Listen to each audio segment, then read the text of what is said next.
வணக்கம், வாழ்க வளமுடன். அன்பர்களே, ஒரு ஜாதகம் பார்த்து பலன் சொன்ன விதத்தை உங்ககிட்ட பகிர்ந்துக்கிறேன். இந்த ஜாதகத்தை ஏன் மென்ஷன் பண்ணி சொல்றேன் அப்படின்னா, இந்த ஜாதகம் ஜோதிடம் பொய், ஜாதகம் இல்லை அப்படின்னு ஒரு சொல்லக்கூடிய நபருடைய ஜாதகம். இப்போ அந்த ஜாதகர் ஜாதகம் தான் எல்லாம் அப்படின்னு சொல்லி நம்ம கிட்ட வந்துட்டு இருக்காரு. அந்த அமைப்பை நம்ம எப்படி அந்த ஜாதகருக்கு சொன்னோம், அந்த ஜாதகர் அதை எப்படி ஏத்துக்கிட்டார் அப்படிங்கிறத தான் உங்ககிட்ட நான் பகிர்ந்துக்க போறேன். அப்போ இந்த ஜாதகர் பிறந்தது 31/3/1988 8/12 AM சேலம்.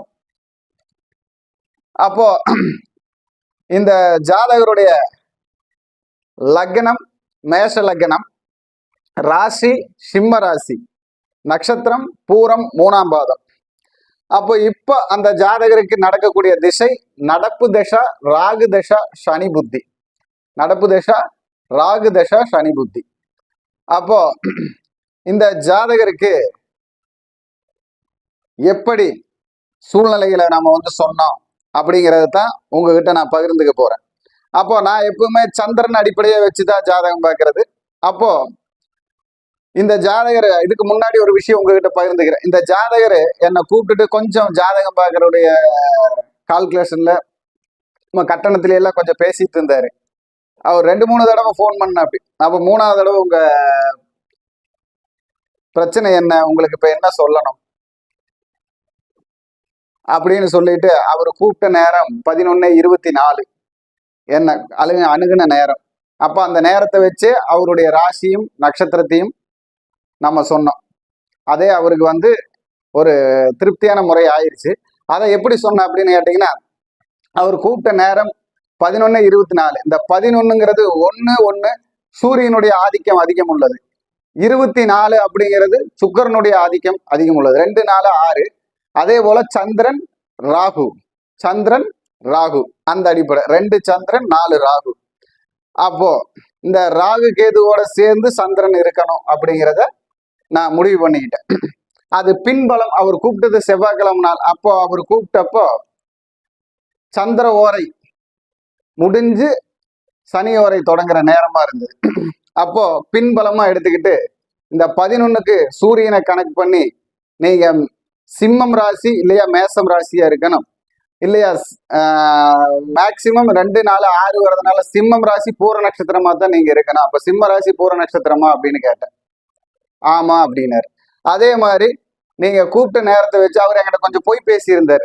அதாவது நான் டெய்லி கம்பெனி வேலைக்கு போறேன், இவ்வளவுதான் சம்பளம் அப்படின்னு. அப்ப அவர் கூப்பிட்ட நேரத்தை வச்சு அந்த நேரத்துடைய அதிபதியுடைய ஸ்தானங்களையும் வச்சு அந்த பாவகத்தை எடுத்து நாம அவர்கிட்ட கேட்டப்போ, இல்ல சந்திரன் அங்க உங்களுக்கு வலுவா இருக்கிறார், ஒன்னா நீங்க விவசாயம் பண்றவரா இருக்கணும், இல்ல ஹோட்டல் பேக்கரி வச்சிருக்கக்கூடிய நபரா இருக்கணும் அப்படின்னு நம்ம சொன்னோம். அதையே அவர் ஏத்துக்கிட்டார். ஆமாங்க, நான் ஹோட்டலும் பேக்கரி வச்சிருக்கேன், விவசாயமும் இருக்கு அப்படின்னு சொன்னார்.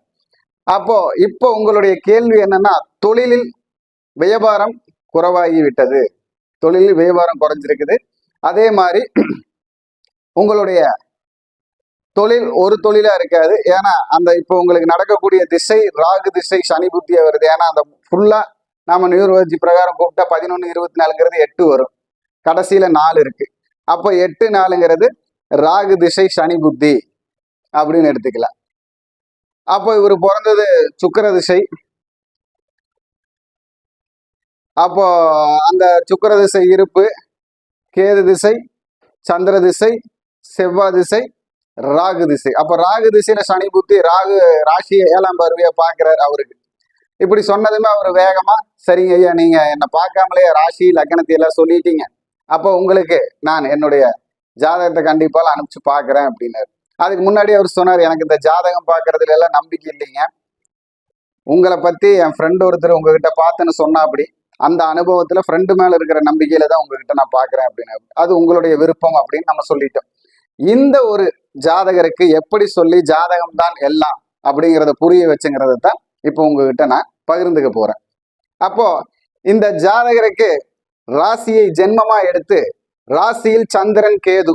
அப்ப இந்த ராசியில் சந்திரன் கேது, அந்த சந்திரன் கேதுக்கு 5ல் ராசிக்கு 5ல் குருவுடைய வீட்டில் சனி, அந்த குரு செவ்வாயுடைய வீட்டில். அப்போ அந்த குரு செவ்வாயுடைய வீட்டில், அப்போ 5 6 7 8 9 5 8 9 அந்த ஒரு அமைப்பு வர்றதுனால அவர் வந்து நீங்க உங்க அம்மாவுடைய அப்பா அம்மா வீட்டுல வளர்ந்தீங்களா, அதாவது அம்மாயி தாத்தா வீட்டுல வளர்ந்தீங்களா அப்படின்னு கேட்டேன். ஆமாங்க, கொஞ்ச நாள் அங்க இருந்தா கொஞ்ச நாள் படிச்சேன் அப்படின்னாரு. அதுக்கப்புறம் அதே இடத்தையும் இந்த 5ஆம் இடத்தையுமே வச்சுக்கிட்டு நீங்க உங்களுடைய அனுபவத்துல நிறைய தொழில் வகைகளில் முயற்சி பண்ணீங்களா, ஆரம்பத்துல உங்க தொழில் எல்லாம் மாத்துனீங்களா அப்படின்னு கேட்டோம். ஆமாங்க அப்படின்னாரு. அப்போ அவர் என்ன தொழில் பண்ணினார் அப்படிங்கிறதையும் கூட நாம சொன்னோம். லக்னத்தை வச்சு எங்க வளர்ந்தார் எங்க இருந்தார் அப்படின்னு சொல்ல, அம்மா அப்பாவை பிரிஞ்சிருந்தீங்களான்னு கேட்டோம். இப்ப மீண்டும் அம்மா அப்பாவோட சேர்ந்துட்டீங்களான்னு கேட்டோம். அதே மாதிரி இந்த லக்னத்துக்கு 2ஆம் பாவகம், 2ஆம் பாவாதிபதி, அதாவது ராசிக்கு 2ஆம் பாவாதிபதி, ராசிக்கு 2ஆம் பாவாதிபதி, ராசிக்கு 2ஆம் பாவாதிபதி ராசிக்கு 7ல் இருக்கிறார், ராசிக்கு 7ல் இருக்கிறார். அங்கே ராகுவும் இருக்கிறார். ராசிக்கு 2ஆம் பாவாதிபதி ராசிக்கு 7ல் இருக்கிறார். கேதுவும் சந்திரன் கூட இருக்கிறார். அப்போ நீங்க நூல் மில்லுக்கு வேலைக்கு போனீங்களான்னு கேட்டேன். ஆரம்பத்துல நூல் மில்லுக்கு வேலைக்கு போனீங்களா அப்படின்னு கேட்டேன். ஆமாங்க, ஸ்பின்னிங் மில்லுக்கு நான் வேலைக்கு போயிட்டு இருந்தேன் அப்படின்னாரு. அதே மாதிரி அந்த நூல் மில் வேலையை இந்த ஒரு 5-6 வருஷமா தான் விட்டுட்டீங்களான்னு கேட்டேன். ஆமாங்க, ஒரு 5 வருஷம் ஆச்சு அப்படின்னாரு. அப்போ நான் அந்த பேக்கரி தொடங்கினது இப்போ 4 வருஷம் தான் ஆச்சான்னு கேட்டேன். ஆமா, ஏன்னா 1 2 3 4 5 6 இந்த 6 வருஷத்துக்குள்ள கல்யாணம், அதாவது 6 6 7 8 9 வருஷத்துக்குள்ள கல்யாணம் ஆயிருக்கணும். கல்யாணம் ஆகி 4 வருஷம் இருந்துச்சு. 4 வருஷம் முழுவதும் முடிஞ்சதுக்கு அப்புறம் தொழில் தொடங்கி இருக்கணும் சொந்தமா அப்படின்னு. ஆமாங்க, சொந்தமா தொடங்கணும் அப்படின்னாரு. அப்போ ராசிக்கு 1 2 3 4 5 6, ராசிக்கு 6, ராசிக்கு 6, ராசிக்கு 8, ராசிக்கு 6 8, 6 குடையவன் 12லும், ராசிக்கு 6 குடையவன் 6க்கு 12லும், ராசிக்கு 8 குடையவன், ராசிக்கு 8 குடையவன் காலபுருஷ தத்துவத்துக்கு 8க்கு பந்தப்பட்டு இருக்கிறதுனால, சம்பந்தப்பட்டு இருக்கிறதுனால 6 8 12 கூடிய ஒரு தொடர்பு வர்றதுனால நீங்க வட்டிக்கு விடுற தொழில் பண்ணுனீங்களா, பார்ட்னரா அப்படின்னு கேட்டா ஆமானாரு. அதே போல ராசிக்கு 10ல் சுக்கிரன் மாந்தி, ராசிக்கு 10ல் சுக்கிரன் மாந்தி, அந்த 3ஆம் இடம் மாந்தியோட இடம். இதுதான் கம்யூனிகேஷனு உண்டான இடம், 2 வீலருக்கு உண்டான இடம், எல்லாமே 2 வீலருக்கு உண்டான இடம், கம்யூனிகேஷனுக்கு உண்டான இடம், கொடுக்கல் வாங்கலுக்கு கையெழுத்து போடுறதுக்கு எல்லாத்துக்குமே உண்டான இடம். அவருக்கு சந்திரனுக்கு 3ஆம் பாவகமா எடுத்து நீங்க கூட்டுவா, அதாவது கூட்டு, ஏன்னா 2 கூட 7ல கூட்டு கிரகமா நிக்கிறார் சனியுடைய வீட்டுல. அப்போ பார்ட்னரா கன்சல்டிங் தொடங்கினீங்களா, கன்சல்டிங்ல வண்டிக்கு லோன் கொடுக்குற மாதிரி பண்ணீங்களா அப்படின்னு கேட்டோம். ஆமாங்க. இப்போ அந்த பார்ட்னர்ஷிப்லயும் பிரச்சனையான்னு கேட்டோம். ஆமா, அந்த பார்ட்னரை இருந்து பிரிச்சுக்கிங்க அப்படின்னு நம்ம சொன்னோம். அது எப்படிங்கிறதெல்லாம் அப்புறம் நான் உங்களுக்கு மீண்டும் சொல்றேன். இதுக்கு எப்படி பலன் சொன்னேன் அப்படிங்கிறத அவர் எப்படி ஒத்துக்கிட்டார் அப்படிங்கிறது தான். அதே மாதிரி 8 வருஷத்துக்கு முன்னாடி கல்யாணம் வச்சுங்கன்னு கேட்டேன். ஏன்னா சார் நமக்கு 2 குடையவர் 7ல, 2 குடையவர் 7ல, அப்போ அந்த 7க்கு 7ல ராகு இருக்கிறார், ராகுக்கு 12ல செவ்வாய் இருக்கிறார். அந்த செவ்வாய் உச்சமா இருக்கு. அப்ப அந்த செவ்வாய் திசை முடியும் ஓரத்தில் அவருக்கு திருமணம் நடந்திருக்க வேண்டும். அப்போ 8 9 வருஷம் ஆச்சுங்களானா ஆமாங்க அப்படின்னாரு. அப்போ அதே 1 2 3 4 5 ராசிக்கு 5ல சனி பலமா இருக்கிறார். அப்போ அந்த சனி அந்த ராசிக்கு 12ல இருக்கு. அப்போ உங்களுக்கு ஒரு குழந்தை மட்டும்தான் இருக்குதான்னு கேட்டேன். பெண் குழந்தையான்னு கேட்டேன். ஆமாண்ணார், ஒரே ஒரு குழந்தை, பெண் குழந்தையான்னு. அப்போ இந்த ராசிக்கு 5 ராசிக்குள்ளதான் ஒரு மனைவி ராசி வரணும்னு கணக்கு பண்ணி உங்க மனைவியுடைய ராசி விருச்சிக ராசியான்னு கேட்டோம். ஆமா அப்படின்னாரு. அப்போ இந்த மாதிரி ஒவ்வொரு சூழ்நிலையை வச்சு அவருடைய அமைப்பை எல்லாமே நம்ம சொல்லி அவருக்கு ஒரு பரிகாரம் சொல்லி கொடுத்தோம்.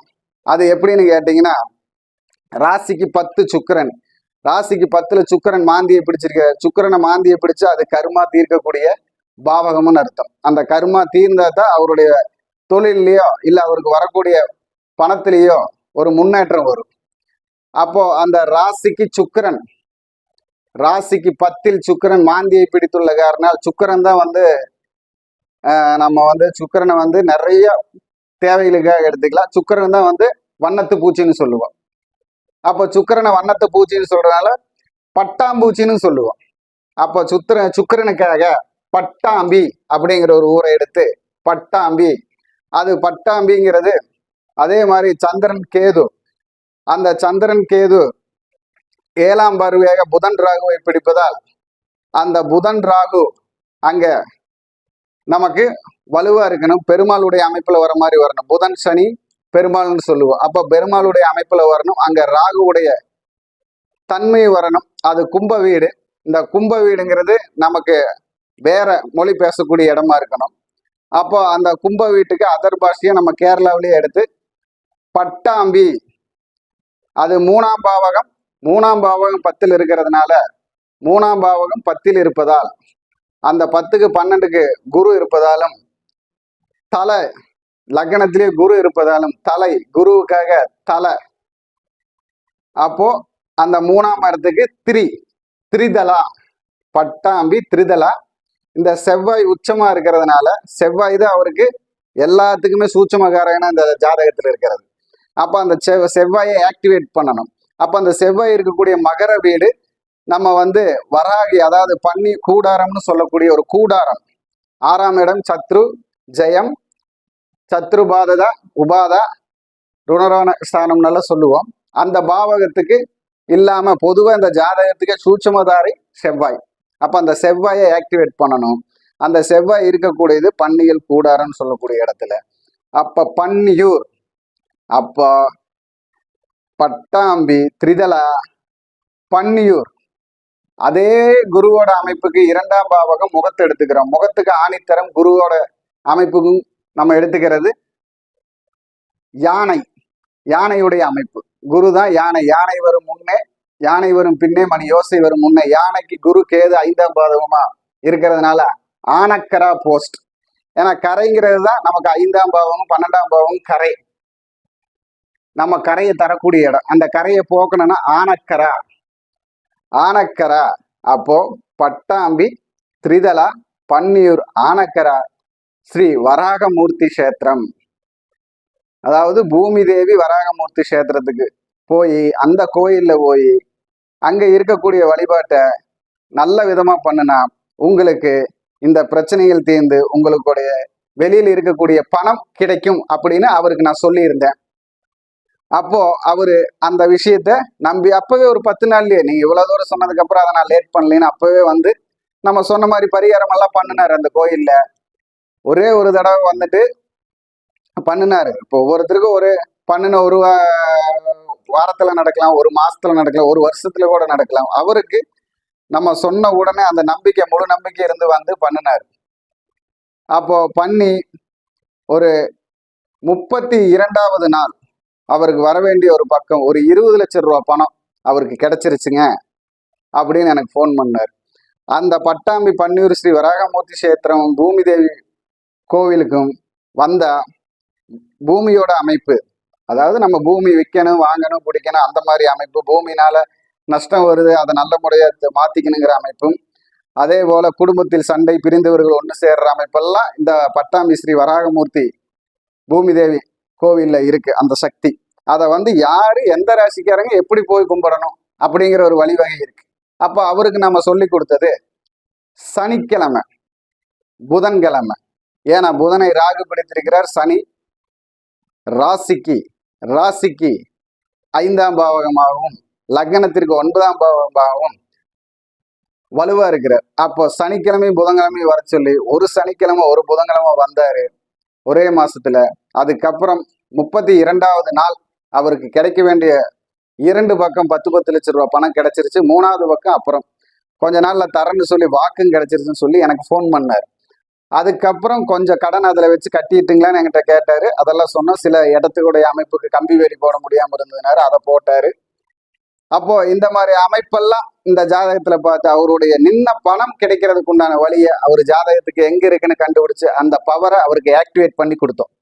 இதே மாதிரி எல்லா ஜாதகத்திலையுமே ஒவ்வொரு இடம் ஒளிஞ்சிருக்கும். அந்த இடத்த கண்டுபிடிச்சு அதுக்கு எவ்வளவு பலம் இருக்குதோ அந்த அளவுக்கு அந்த பலத்தோட அந்த இடத்துல போய் அணுகணும் அப்படின்னோம்னா அந்த பலம் நமக்கு பவரா வேலை செய்யும், பலமா வேலை செய்யும். அந்த அமைப்பு உங்க ஜாதகத்திலையும் பார்க்கலாம். உங்களுக்கும் இந்த அமைப்பு தேவைப்பட்டால் என்னுடைய ஃபோன் நம்பர் 8593970214 8593970214 பாலக்காடு MRK குரு ஜோதிஷாலயம் அப்படின்னு நீங்க யூடியூப்ல அடிச்சீங்கனாலும் என்னோட வீடியோவெல்லாம் வரும், பதிவெல்லாம் வரும், பார்க்கலாம். என்னோட டிஸ்கிரிப்ஷன்லயும் என்னுடைய நம்பர் இருக்கு. அதே போல என்னுடைய நம்பரை நான் இப்போ எழுதியும் காமிக்கிறேன். என்னுடைய நம்பர் 8593970214. இந்த போர்டில் எழுதின நம்பர் தான் என்னுடைய ஃபோன் நம்பர். என்னுடன் தொலைபேசியில் தொடர்பு கொண்டாலும் நான் ஜாதகம் பார்த்து பலன் சொல்லப்படும்.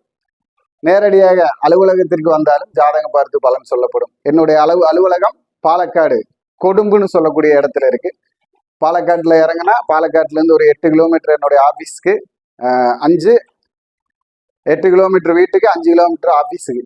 அப்போது நீங்கள் இந்த நம்பருக்கு அணுகி முன் அப்பாயின்மெண்ட் வாங்கி வந்து பார்க்கலாம். வணக்கம், வாழ்க வளமுடன்.